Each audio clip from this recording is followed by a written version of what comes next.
देशातील शिक्षण व्यवस्था, राष्ट्रीय शिक्षण धोरण, नीट परीक्षा, स्पर्धा परीक्षा आणि शिक्षण क्षेत्रातील विविध घडामोडींमुळे केंद्रीय शिक्षण मंत्री धर्मेंद्र प्रधान हे सातत्याने चर्चेत असतात.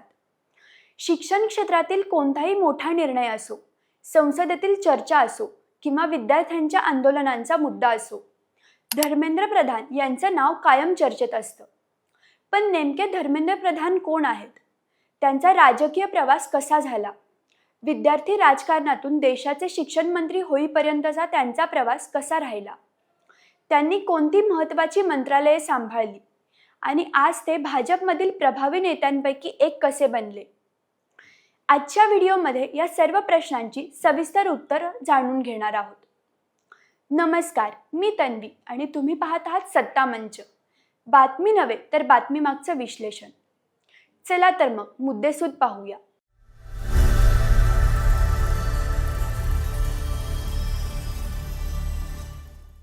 मुद्दा क्रमांक 1, विद्यार्थी राजकारणातून राष्ट्रीय राजकारणापर्यंतचा प्रवास. धर्मेंद्र प्रधान यांचा जन्म 26 जून 1969 रोजी ओडिशातील तलचेर येथे झाला. त्यांचे वडील दिवंगत देवेंद्र प्रधान हे भाजपचे ज्येष्ठ नेते आणि केंद्र सरकारमध्ये मंत्री होते. त्यामुळे राजकारणाचा वारसा त्यांना घरातूनच मिळाला.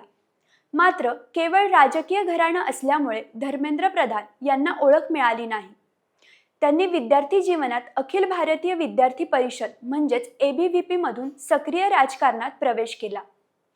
उत्कल विद्यापीठातून मानववंशशास्त्र विषयात पदव्युत्तर शिक्षण पूर्ण केल्यानंतर त्यांनी संघटनात्मक कामाला प्राधान्य दिलं. युवकांमध्ये काम करताना त्यांची नेतृत्व क्षमता पक्षाच्या वरिष्ठ नेत्यांच्या लक्षात आली आणि त्यानंतर त्यांना भाजपमध्ये मोठ्या जबाबदाऱ्या मिळू लागल्या. मुद्दा क्रमांक 2, भाजपमध्ये संघटनात्मक जबाबदाऱ्या आणि वाढत गेलेलं महत्त्व. धर्मेंद्र प्रधान यांची खरी ताकद ही संघटन उभारण्यात असल्याचं मानलं जातं. त्यांनी भारतीय जनता युवा मोर्चाचे राष्ट्रीय अध्यक्ष म्हणून काम केलं. त्यानंतर भाजपचे राष्ट्रीय सरचिटणीस म्हणून विविध राज्यातील निवडणुकांची जबाबदारीही त्यांनी यशस्वीपणे पार पाडली. विशेषतः बिहार, झारखंड, कर्नाटक आणि ईशान्य भारतातील अनेक निवडणुकांमध्ये त्यांनी पक्षासाठी महत्त्वाची रणनीती आखली. त्यामुळे ते केवळ मंत्री नसून पक्ष संघटनेतील विश्वासार्ह रणनीतिकार म्हणूनही ओळखले जाऊ लागले. मुद्दा क्रमांक 3, मोदी सरकारमध्ये मिळालेली मोठी मंत्रालये. 2014 मध्ये नरेंद्र मोदी यांच्या नेतृत्वाखाली भाजप सत्तेत आल्यानंतर धर्मेंद्र प्रधान यांच्याकडे पेट्रोलियम आणि नैसर्गिक वायू मंत्रालयाची जबाबदारी सोपवण्यात आली. या काळात त्यांनी उज्ज्वला योजनेच्या अंमलबजावणीत महत्त्वाची भूमिका बजावली. ग्रामीण भागातील महिलांना स्वयंपाकासाठी गॅस कनेक्शन उपलब्ध करून देण्याच्या या योजनेमुळे त्यांची राष्ट्रीय स्तरावर ओळख अधिक मजबूत झाली. यानंतर त्यांनी स्टील मंत्रालय तसेच कौशल्य विकास आणि उद्योजकता मंत्रालयाचाही कार्यभार सांभाळला. उद्योग, रोजगार आणि कौशल्य विकास या क्षेत्रातही त्यांनी विविध धोरणांवर काम केलं. मुद्दा क्रमांक 4, देशाचे केंद्रीय शिक्षण मंत्री कसे बनले.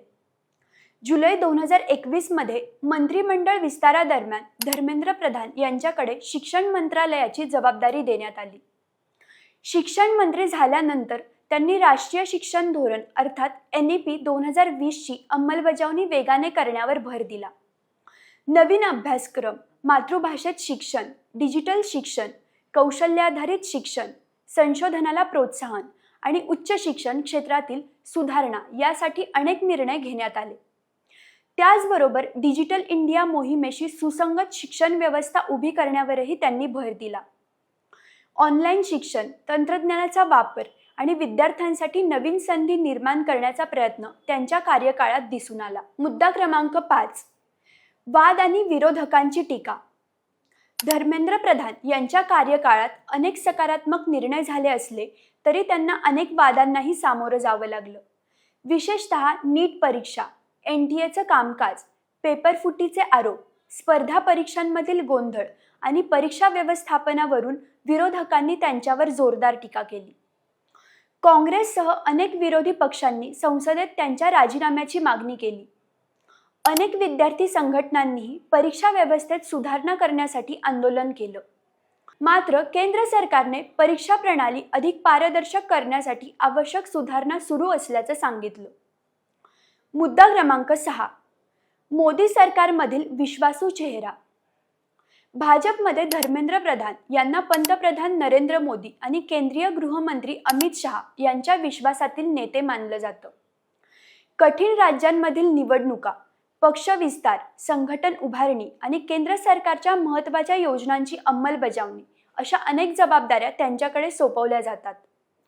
त्यामुळे ते केवळ शिक्षण मंत्री नसून भाजपच्या भविष्यातील महत्त्वाच्या नेतृत्वांमध्ये त्यांची गणना केली जाते. मुद्दा क्रमांक 7. पुढील काळात त्यांच्यासमोर कोणती आव्हानं? धर्मेंद्र प्रधान यांच्यासमोर सर्वात मोठं आव्हान म्हणजे देशातील परीक्षा व्यवस्थेवर विद्यार्थ्यांचा विश्वास पुन्हा निर्माण करणं.